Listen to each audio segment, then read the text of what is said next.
오늘 이 말씀을 가지고서 자는 자여 어찌함이냐라는 제목으로 함께 하나님 말씀을 나누겠습니다. 성경 66권 가운데 여러분들이 더 사랑하는 아마 말씀이 다 있으실 겁니다. 그런데 그 말씀 중에서 여러분이 특별히 사랑하는, 기억하는 말씀이 무엇이 있으십니까? 저도 그런 말씀을 여러 구절의 말씀을 알고 있지만 특별히 이 시간에는 시편 127편 2절의 말씀을 사랑하게 되는 것 같습니다. 너희가 일찍이 일어나고 늦게 누우며 수고의 떡을 먹음이 헛되도다.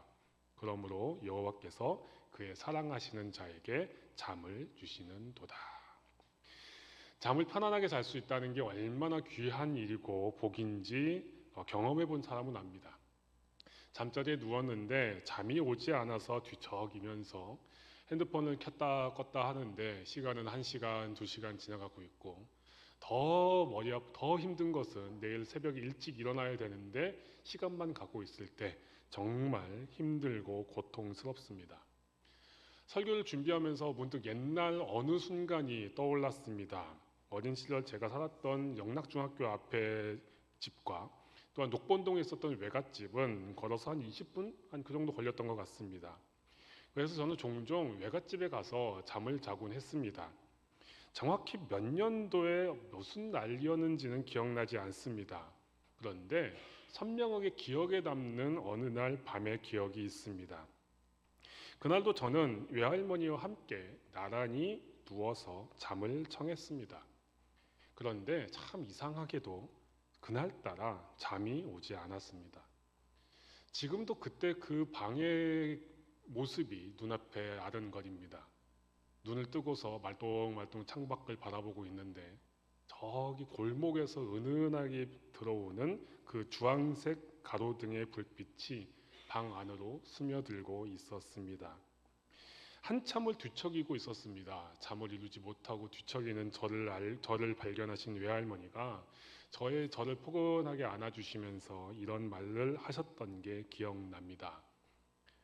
일서가, 잠이 안 오면 눈을 감고 양을 세어보렴. 양 1마리, 양 2마리, 양 3마리. 제 기억이 거기서 끝납니다. 왜 끝났을까요? 잠든 것 같습니다. 아마 제가 셌던 양의 마리수가 3마리에서 5마리를 넘어가지 못했던 것으로 기억합니다. 30년이라는 시간이 흘렀습니다. 할머니께서 하늘나라로 가신 지 30년이 넘는 세월이 흘렀는데 그날 밤에 그 따뜻한 품과 그 할머니의 속삭임은 여전히 제 마음을 참 따뜻하고 또한 아련하게 만들어줍니다. 이제 명절이 다가오죠. 한번 그 명절에 손주들하고 같이 안방에 누워서 같이 잠을 청해 보시는 건 어떻겠습니까?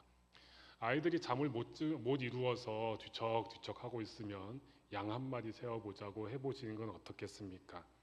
아마 손주들이 싫어할 수도 있겠죠. 뭐 귀찮다고 할 수도 있겠지만 아마 20년 뒤, 30년 뒤, 40년 뒤 언제 어디선가 그날 밤을 떠올리게 될 수도 있을 것 같습니다. 자, 이렇게 아름답고 감동적인 이야기로 설교를 이대로 끝내면 참 좋겠는데 아직 우리는 가야 할 길이 좀 남아 있습니다.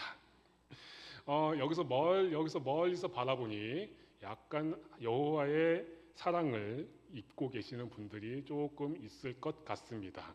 하지만 이 시간에 우리 잠깐 여호와의 사랑의 결과로 주어지는 잠을 잠깐 밀어내고 함께 잠깐 말씀을 듣고자 합니다. 오늘 우리는 한번 정말 위험한 잠에 빠진 한 사람을 만나게 됩니다. 그 사람은 바로 하나님의 선지자인 요나입니다. 요나는 지금 하나님의 명령을 거역하고 다시스로 도망가기 위해서 욥바라는 곳에 가서 항구에 도착해서 배에 오릅니다. 북왕국 이스라엘에서 활동했던 요나가 머물렀을 것으로 추정되는 그들의 수도인 사마리아에서 욥바, 텔아비브까지의 거리는 직선거리로 한 100km 정도의 거리입니다. 그런데 지금보다 훨씬 더 교통도 안 좋고 산이 있었던 그 길, 지금보다 훨씬 열악했던 그 길을 걸어가는 여정은 정말 쉽지 않았을 것입니다. 아마 며칠이 걸린 여정이었을 것입니다. 그 험난한 길이 그냥 걸어가도 참 쉽지 않은 길인데 그 길을 지금 요나는 왜 걸어가고 있습니까? 하나님의 명령을 피해서 하나님을 피해서 도망치듯이 그 길을 걸어가고 있습니다. 그 길을 걸어가는 요나의 속내가 어땠겠습니까? 뉴스를 보다 보면은 오랫동안 도피 생활을 하다가 해외에서든지 어디서든지 체포되는 범죄자들의 그런 이야기들을 보게 됩니다. 범죄자들이 공항이나 어디든가 쭉 들어오게 되면은 기자들이 쫓아가서 물어보는 질문 중에 이런 질문이 있죠. 무엇이 가장 힘들었습니까? 라고 질문합니다. 그때마다 그 범죄자들이 이렇게 대답합니다. 도망치는 게 너무 힘들었습니다. 쫓겨다니는 삶이 너무나 힘들었습니다. 라고 이야기하곤 합니다. 인간의 법을 피해서 도망치는 것도 이렇게 힘든 일이고 경찰의 손을 피해서 도망치는 것도 이렇게 힘든 일일진데 하나님을 피해서 도망친다. 그것도 그 거친 산길을 걸어간다라는 것은 정말 인간이 경험할 수 있는 가장 큰 압박과 고통이 아니었을까 싶습니다. 지금 요나는 육체적으로도 정신적으로도 영혼도 완전히 탈진해 있습니다. 그리고 그는 겨우겨우 욥바에 도착합니다. 그런데 지금 그 욥바에 도착해서 이 요나는 마침 성경 그대로 마침 다시스로 떠나는 배를 만나게 됩니다. 역대하 9장 21절을 보면 솔로몬 왕 시대에 이스라엘과 다시스를 오갔던 무역선들이 3년에 한 번씩 각종 진귀한 물품들을 실어왔다라고 기록합니다. 꼭 이스라엘뿐만 아니라 고대 항해 자체가 그러했습니다. 지금은 우리가 섬을 하루에도 몇 번씩 갈 수 있지만 고대 항해는 기술적인 한계도 있었고 또한 자연의 그런 예측 불가능함도 있었기 때문에 오늘날처럼 정기적이고 빈번하게 배를 띄울 수 없었습니다. 도시와 도시를 연결하는 장거리 항해는 정말 몇 년에 한 번씩 그리고 계절과 날씨를 고려한 극히 제한적인 시기에만 가능한 그런 항해였습니다. 만약 중간에 폭풍을 만나서 배 한 척이 침몰이라도 한다면 도시와 도시를 연결하는 배편은 진짜 몇 년 동안 끊어지게 되는 것입니다. 그런데 지금 요나가 욥바에 도착하자마자 다시스 자신의 목적지로 갈 수 있는 배를 만났다라는 것은 정말 일생일대의 행운과 같은 순간이었을 것입니다. 요나는 놀란 우연에 기뻐하면서 서둘러 배에 올랐습니다. 어쩌면 지금 요나는 세상이 드디어 나를 돕는구나 라고 생각했을지도 모릅니다. 요즘 젊은 친구들의 표현에 따르면은 우주의 기운이 나와 함께한다 라고 생각했을지도 모를 일입니다. 그런데 배에 오르자마자 이 요나는 배 가장 밑층으로 내려가서 깊은 잠에 빠져듭니다. 이 잠은 욥바까지의 길고 험난한 여정에서 온 그 육체적인 피곤함, 그리고 드디어 하나님을 내가 피한 것 같다. 내가 드디어 하나님을 피했으니까 내가 여기서 이렇게 정말 운 좋게 배를 탔다라는 그 안도감, 그리고 하지만 동시에 다가오는 양심의 가책과 스트레스를 잠시라도 잊어보기 위한 필사적인 몸부림의 결과였습니다. 말 그대로 잠이나 자자. 잠을 자면 잊혀지겠지 라는 생각이 아니었을까 싶습니다. 그래서 요나는 깊이 잠에 들었습니다. 그런데 여기서 지금 요나가 이 잠들었다라는 것을 우린 주목해 볼 필요가 있습니다. 요나가 잠들었다라는 것을 표현하는 히브리어 단어가 라담이라는 히브리어 단어입니다.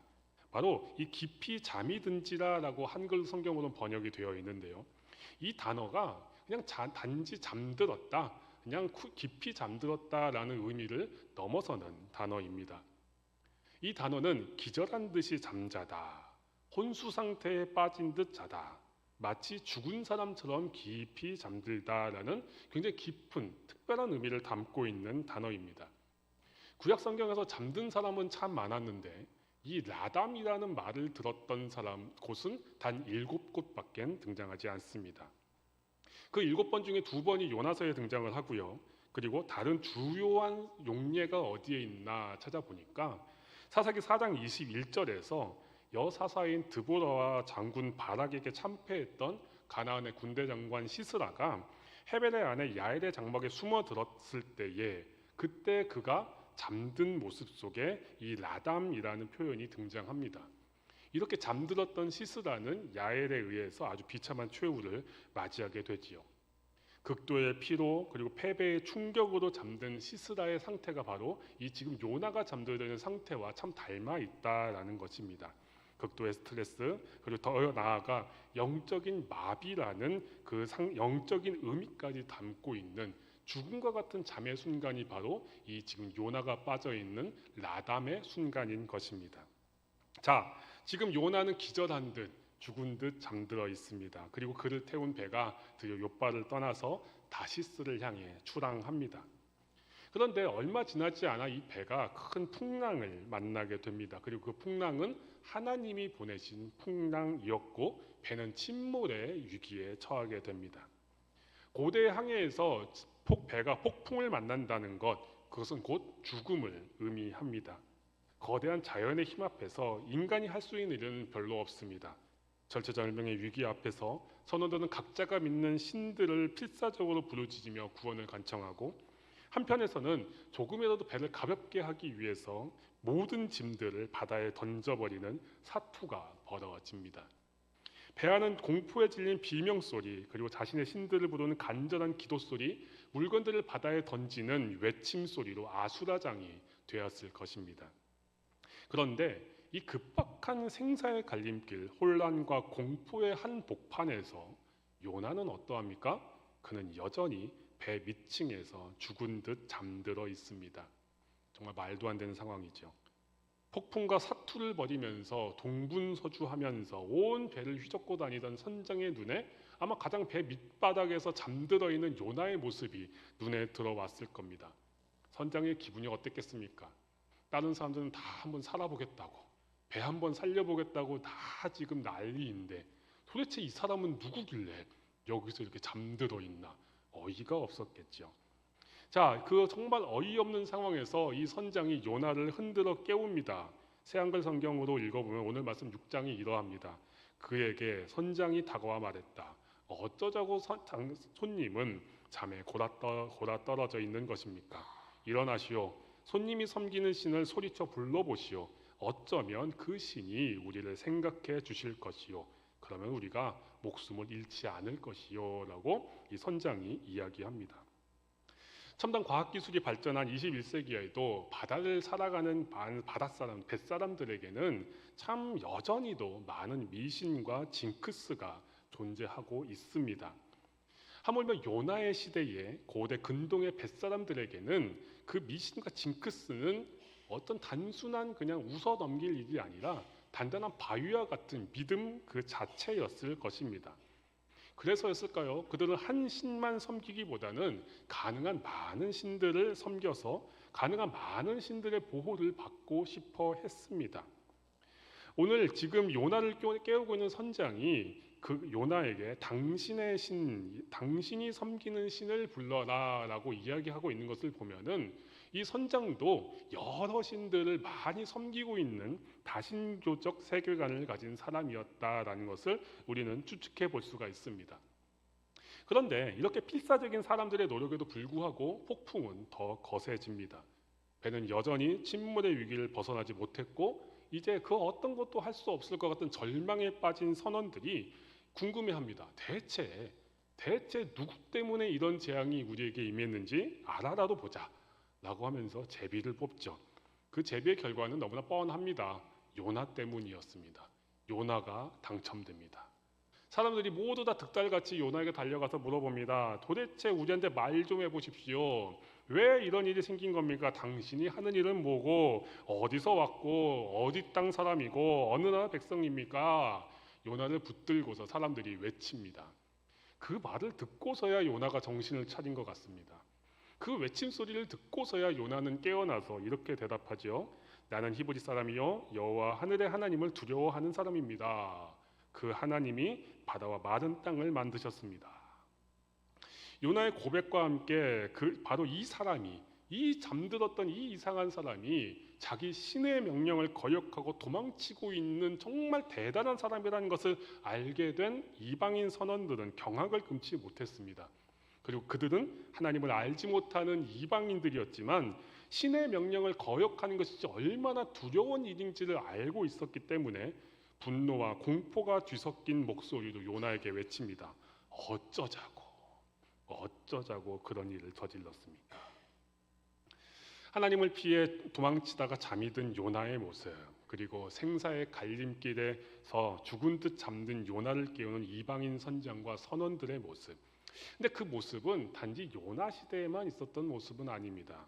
지금 이 시대를 살아가는 우리도 그와 똑같은 모습을 마주하며 살아가고 있습니다. 하나님의 말씀을 따라 살아가야 할 삶을 뒤로하고 내 생각과 내 뜻대로 살아가려고 발버둥 치면서 혼란스럽고 어두운 시대에 빛과 소금으로 부름받은 사명을 외면하고 세상과 타협하여 불의를 보고도 외면하고 못 본 척 잠을 청하기로 선택한 듯한 모습.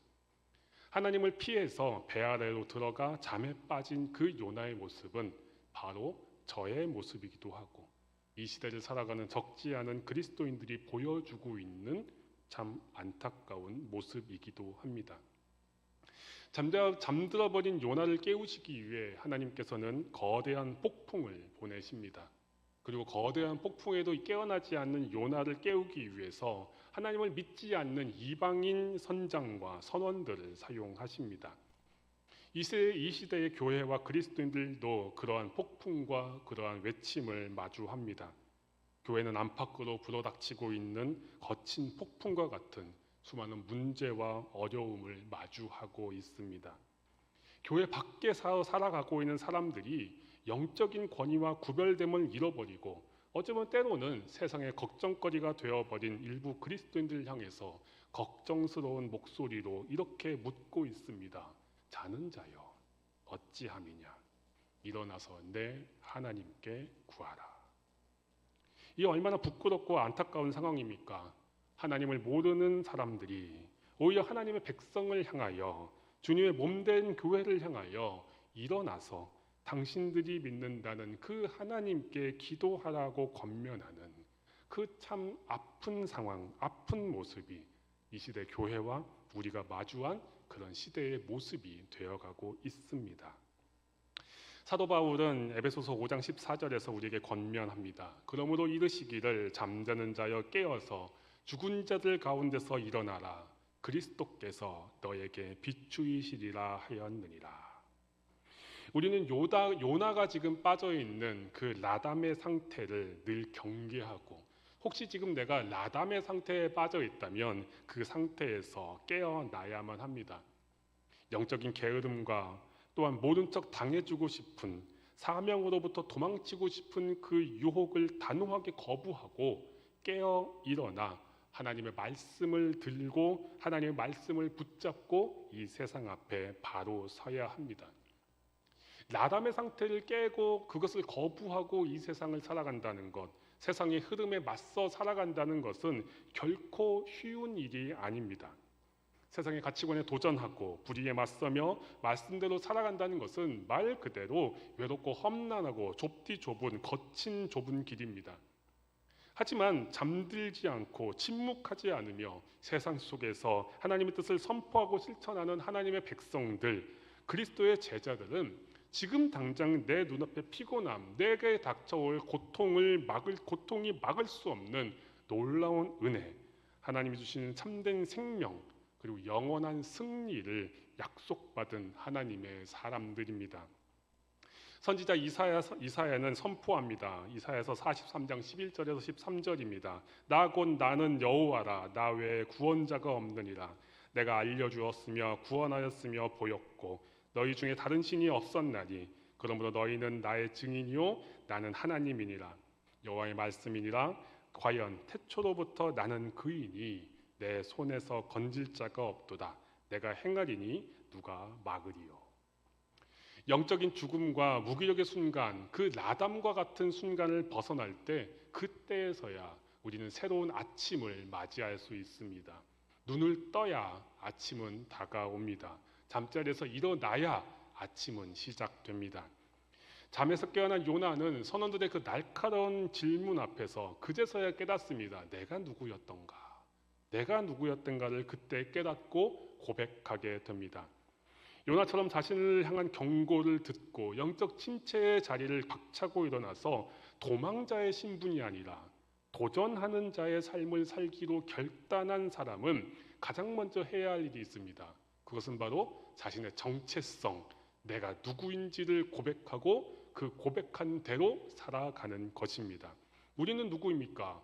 우리는 그리스도인입니다. 우리는 하늘에 계신 주 하나님, 바다와 육지를 지으신 창조주를 섬기며 그분을 두려워하는 자들입니다. 우리는 하나님의 독생자 예수 그리스도께서 성육신 하시고 고난 받으시고 죽으시고 부활하심으로 말미암아 의롭다 여김 받고 하나님의 자녀가 된 특권을 받은 하나님의 백성들입니다. 우리는 성령의 능력으로 이 어두운 세상 속에서 빛과 소금의 사명을 감당하도록 부르심을 받은 하나님 나라의 대사들, 하나님 나라의 백성들입니다. 이 혼란하고 어두운 시대 속에서 그리스도인으로 부름받은 우리를 향한 하나님의 뜻이 내가 원하는 삶의 방향과 충돌할 때에 불편함과 두려움 때문에 하나님의 얼굴을 피해 도망치고 싶은 그 유혹이 다가올 때에 에라 모르겠다, 나는 그냥 조용히 잠든 듯 살련다 라고 자포자기하고 싶은 그 순간에 우리가 눈을 들어 바라봐야 하는 곳, 그것은 바로 우리 주님의 십자가입니다. 나를 위해 이 땅에 오신 예수 그리스도께서 처음 누우셨던 베들레헴의 그 차가운 말구유, 그리고 나를 위해 무거운 십자가 지시고 올라가셨던 골고다 언덕의 그 가파른 골목길, 나를 위해 손과 발에 못이 박히신 그 처절한 십자가의 고통, 그리고 나를 위해 죽음의 권세를 이기시고 사흘 만에 부활하신 그 영광스러운 빈 무덤의 자리, 지금도 하늘 보좌 우편에서 나를 위해 기도하고 계시는 우리 주 예수 그리스도의 그 찬란한 모습 말입니다. 이제 우리는 죽은 듯 잠든 신앙의 자리를 털고 일어나야 합니다. 말씀의 검을 들고 저 철옹성처럼 보이는 세상의 가치에 도전해야 합니다. 믿음으로 이 악한 세력에 대한 승리를 선포하고 담대히 한 걸음씩 나아가야 합니다.